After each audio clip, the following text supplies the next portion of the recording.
network na tukusika mutu nigobono Abarai be Chikanisa kurwase county ya Kericho nigobono babolire abasai Okorobekana bali Kwomorembe tibabasa gweswanania ase oboibikera bali gati Okorobekana na boigo kuitera amanyinga ande onsi chinga kyecho nigoba Abarai na boigo kurwase kanisa yege Katoliki na boigo babolire omurai wense ya Kenya Daktari William Samuel Ruto kobachora abawaziri bali batanya gweswanania na obukurumi bonde bwensi ase etabi yabo erenchenu nabwo nigo batebire buna nigo omurai bwense ya Kenya Daktari William Samuel Ruto abwente kubeka ese yentinde ase obukurumi baganda tukwenekiwa ase chiwizara au asensi ya Kenya kwa sababu mulobaenda street na kusema maneno yetu.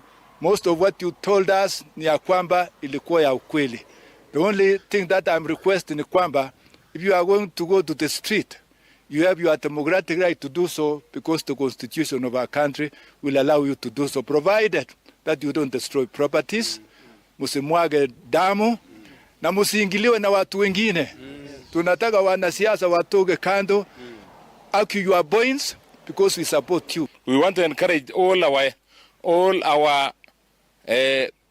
stakeholders in that particular aspect that peace is imperative. Peace is vital. So whatever we do, let us do it in peace. Whatever we are demonstrating in, let us demonstrate in peace. Let us demonstrate accountability and let us not allow other people to even infiltrate us. We have people who can infiltrate and they bring the bad things other than making the writing of what is needed. We are urging all of us that let's refrain from doing harm in the process of trying to salvage this situation in the country.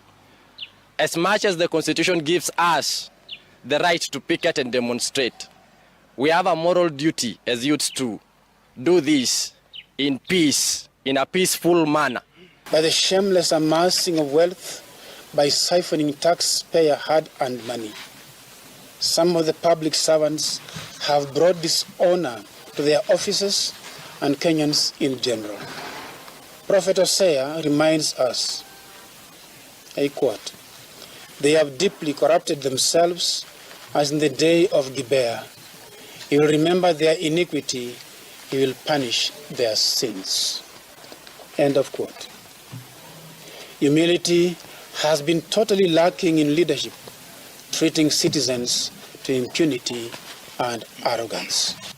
We therefore request that you open up yourselves for inclusive conversations so that you are also enriched by perspectives that may not be obvious to you. In doing this, you become attentive to the laws of God and bear true respect for others. We all have made mistakes. No one can claim to be faultless. Allow us also to correct you on some of the